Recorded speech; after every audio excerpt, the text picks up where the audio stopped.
chamar um outro convidado. Vem aqui, por gentileza. Você está com aquele...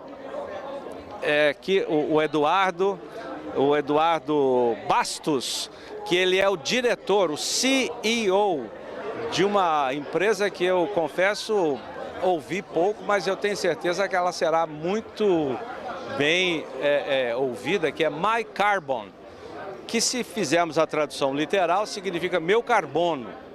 E essa é uma empresa que foi fundada, foi criada pelo Grupo Minerva, que é um grande exportador de carne, de alimentos do Brasil. O Eduardo foi hoje um dos palestrantes do encontro que marcou a área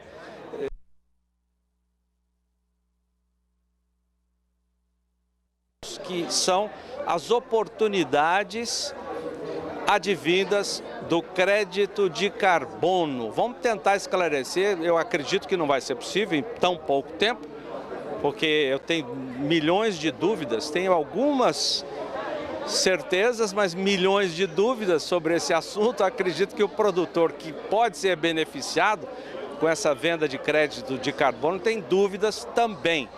Vamos começar pelas oportunidades. Porque você disse na palestra, acompanhei um trecho da palestra, que este é o grande desafio. Não é mais na tecnologia, não é mais na exportação, não é mais na produção de carne, que o Brasil já conquistou isso. Mas agora é a oportunidade, a venda de crédito de carbono.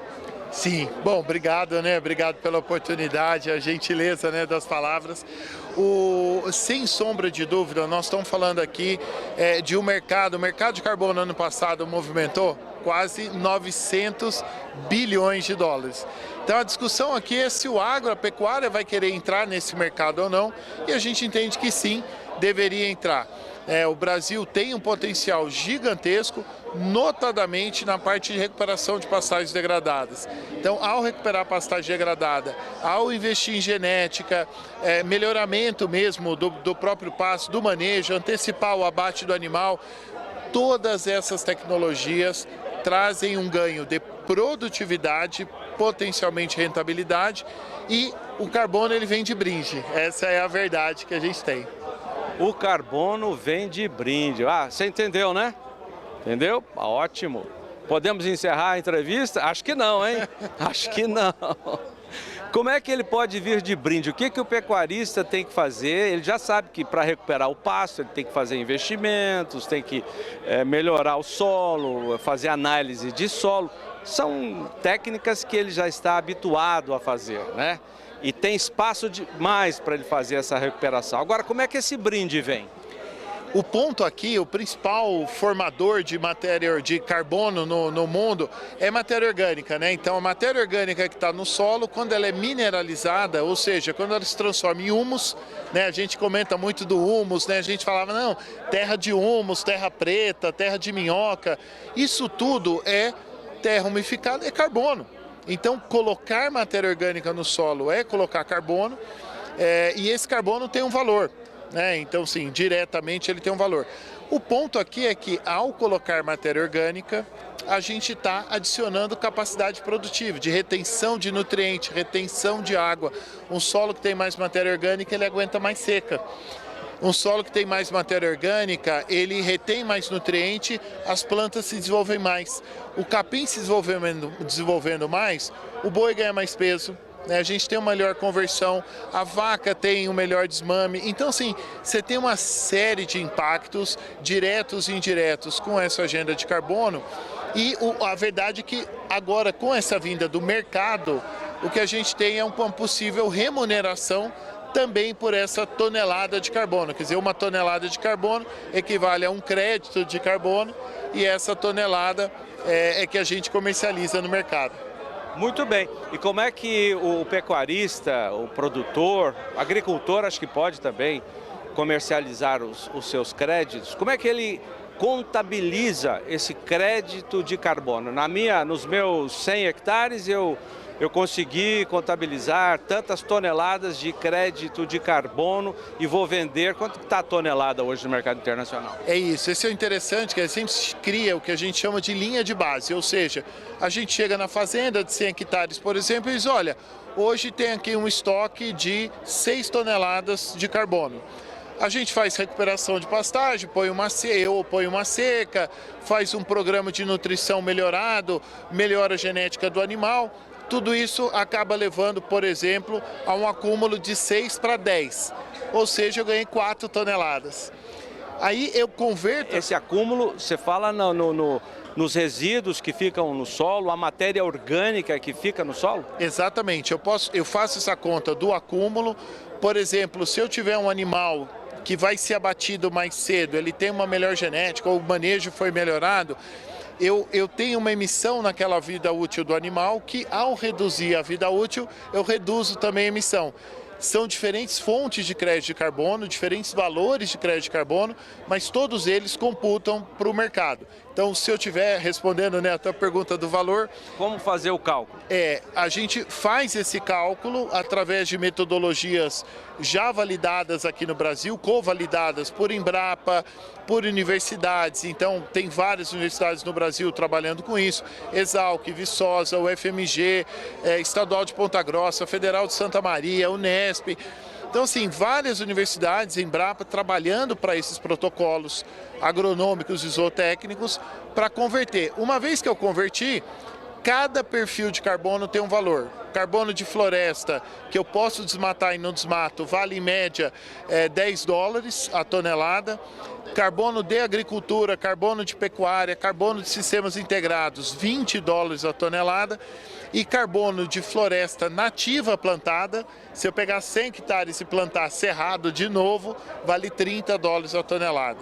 Um valor de referência, mas o mercado hoje está girando em torno disso. O bioma interfere no valor da tonelada? Interfere, indiretamente interfere pelo acúmulo de carbono potencial. Então, se 1 hectare de pampa tem 20, 30 toneladas de carbono, pode chegar em extremos a 100 toneladas. 1 hectare de cerrado pode ter de 100 a 150, pode chegar a 200 no cerradão divisa já com o bioma amazônico. Na Amazônia, a gente pode chegar a acúmulos de até 300 toneladas por hectare. Então, cada bioma vai ter uma taxa de acúmulo de carbono diferente e uma taxa de retenção.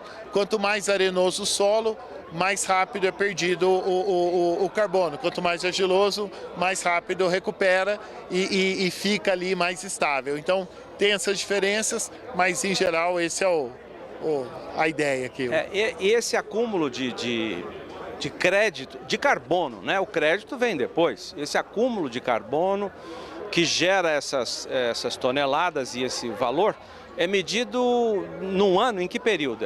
Por ano, por mês, como é que é? Em geral, a medição é feita por ano, os contratos são feitos por 30 anos, e eu sempre brinco, né? Hoje mesmo a gente estava falando isso, né? 30 anos é muito tempo.